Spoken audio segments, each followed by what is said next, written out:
मैं डॉक्टर पुष्पा महाराज, विभागाध्यक्ष हिंदी विभाग, महिला कॉलेज, डालमिया नगर। आज मैं आप बीए पार्ट 3 की छात्राओं के लिए जो मैंने पहले अर्थालंकार के भेद बताए हैं आपको 3, उपमा, उत्प्रेक्षा और रूपक अलंकार, उसके आगे जो और भी भेद हैं अर्थालंकार के और आपको पढ़ने हैं उनके विषय में मैं आज बताऊंगी।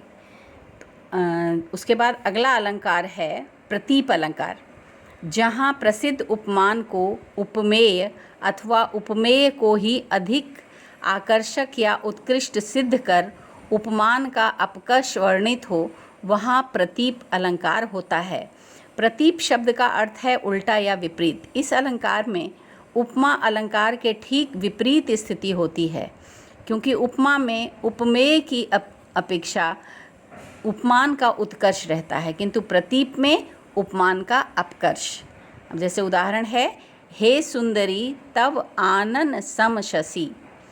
काव्य में मुख की तुलना अक्सर चंद्रमा से की जाती है, अतः मुख उपमेय तथा चंद्रमा उपमान है, किंतु इस उदाहरण में प्रसिद्ध उपमान चंद्रमा को उपमेय बनाकर प्रसिद्ध उपमेय मुख को उपमान बनाकर तुलना की गई है, अतः यहाँ प्रतीप अलंकार है। अगला अलंकार है अतिशयोक्ति अलंकार, जहाँ किसी वस्तु का चमत्कारपूर्ण अतिशय वर्णन हो, वहाँ अतिशयोक्ति अलंकार होता है। जैसे उदाहरण देखिए, धनुष उठाया ज्यों ही उसने और चढ़ाया उस पर बाण, धरा सिंधु नभ कांपे सहसा, विकल हुए जीवों के प्राण। इस उदाहरण में धनुष उठाते ही पृथ्वी और आकाश कांप गए, समस्त प्राणी व्याकुल हो गए। तो ये जो वर्णन है वो अतिशय है, इसमें अतिशय चमत्कार है, तो इसलिए यह जो है वो अतिशयोक्ति अलंकार यहाँ होगा।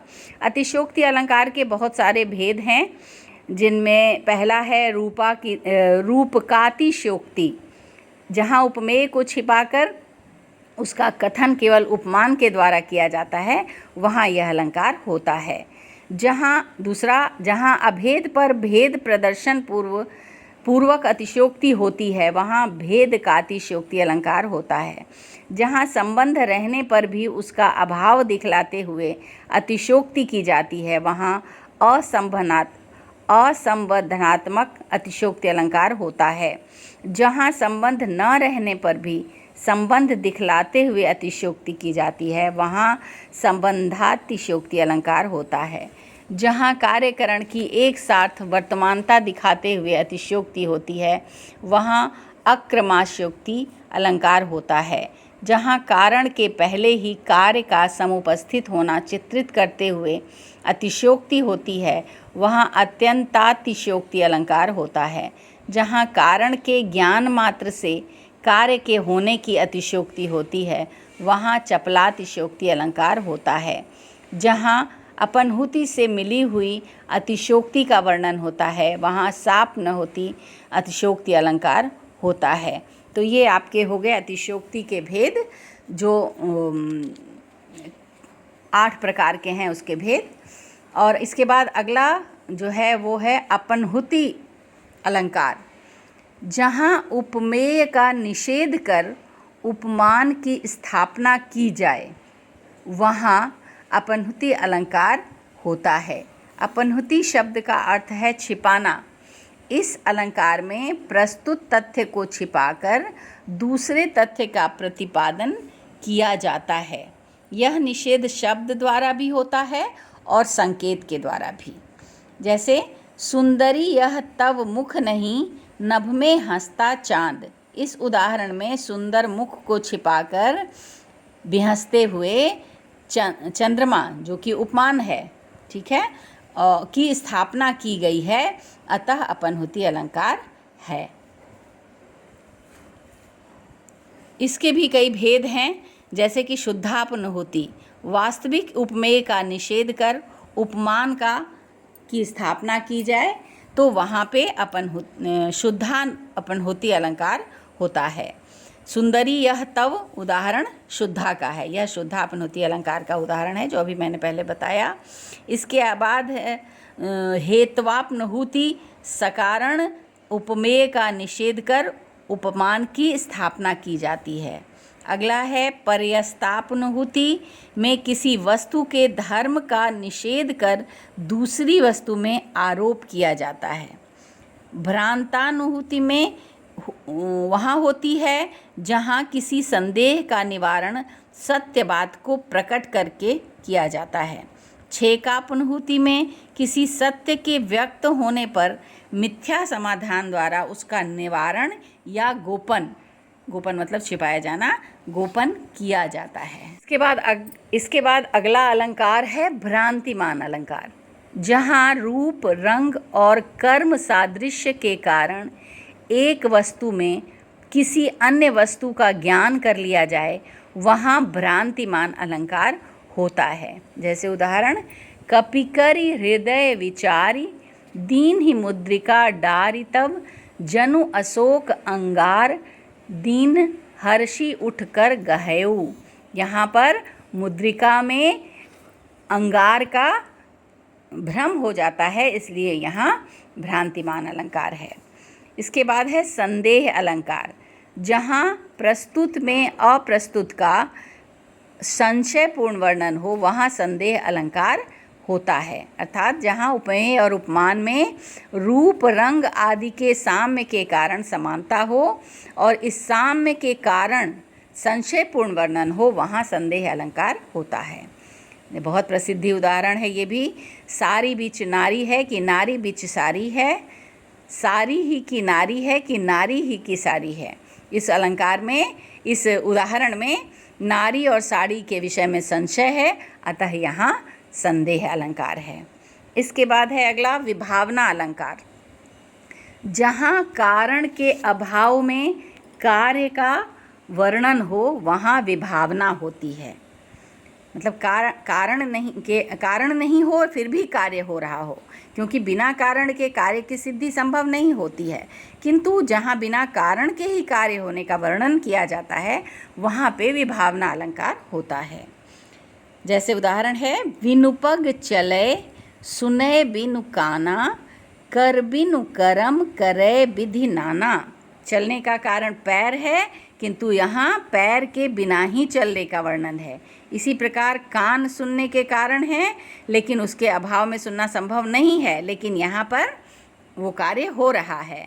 हाथ कर्म के कारण है, किंतु यहाँ पे कान और हाथ के बिना भी क्रमशः सुनना और कर्म का होना वर्णित है, अतः यहाँ विभावना अलंकार है।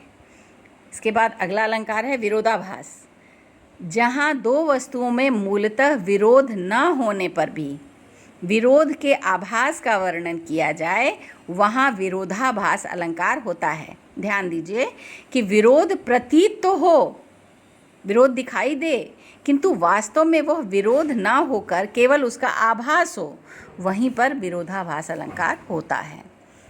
जैसे उदाहरण है, या अनुरागी चित्त की गति समुझे नहीं कोई, ज्यों ज्यों बूढ़े श्याम रंग त्यों त्यों उज्ज्वल होए।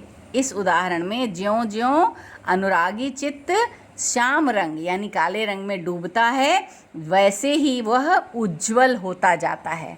तो ये एक बारगी पढ़ के ऐसा लगता है ना कि बिल्कुल विरोधी बात है, क्योंकि काली चीज़ में कोई चीज़ डूबेगी तो वो काली होगी, सफ़ेद कैसे हो सकती है।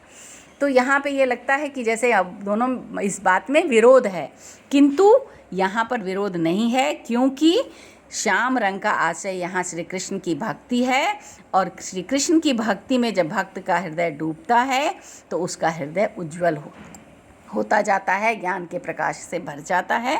तो यहाँ पे केवल विरोध का आभास मात्र है, अतः यहाँ विरोधाभास अलंकार है।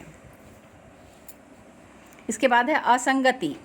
असंगति अलंकार में कार्य और कारण का भिन्न भिन्न स्थान पर वर्णन होता है।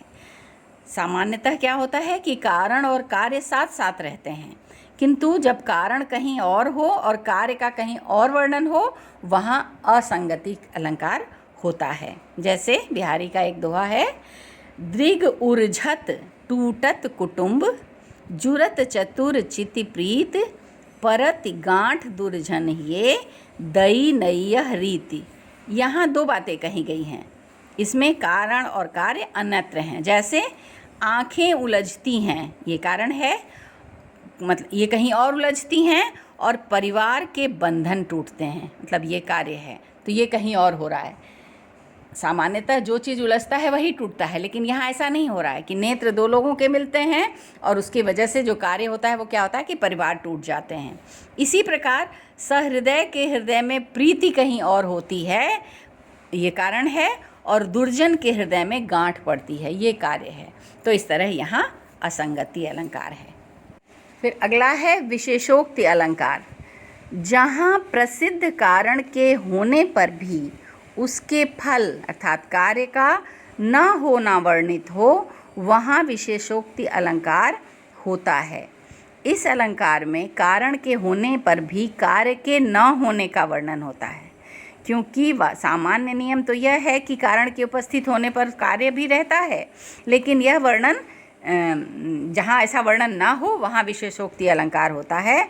और यह वर्णन जो होता है वो कवि जन्य भी होता है और चमत्कार पूर्ण भी होता है। ठीक है, जैसे उदाहरण है, नीर भरे निस्दिन रहत तऊ न प्यास बुझात। नीर मतलब जल, मतलब प्यास पानी से बुझती है और वह प्यास बुझाने का कारण है, किंतु जहाँ पर जल रूप कारण के होने पर भी प्यास बुझना रूपी कार्य नहीं हो रहा है, अतः यहाँ पर क्या है, विशेषोक्ति अलंकार है। और इसके बाद अगला अलंकार है तुल्य योगिता अलंकार। तुल्य योगिता अलंकार वह अलंकार है जहाँ बहुत से उपमानों का एक ही धर्म बताया गया हो। जैसे उदाहरण देखिए, लखी तेरी सुकुमारिता एरी या जगमाही, कमल गुलाब कठोर से किही को भासत नाही। तो यहाँ पर जो कमल और गुलाब हैं, इन दोनों का एक ही धर्म बताया गया है। ये दोनों उपमान हैं। यहाँ नायिका के सुकुमारता का वर्णन की तुलना यहाँ पे उपमेय है। नायिका जो है वो उपमेय है, सुकुमारता उसकी, और ये जो कमल और गुलाब है ये उपमान है। तो इस उपमान का धर्म क्या बताया है, कठोर, यानी कि नायिका इतनी सुकुमार है। यहाँ पे नायिका के सुकुमारिता की तुलना कमल और गुलाब से की गई है, जो कि उसके सामने कठोर नज़र आ रहा है। तो इसलिए यहाँ जो उपमान का धर्म है वो कठोरता हो गया है। तो यहाँ पे तुल्य योगिता उपयोगिता अलंकार है। ठीक है, तो ये थे आपके अलंकार, अर्थालंकार। धन्यवाद।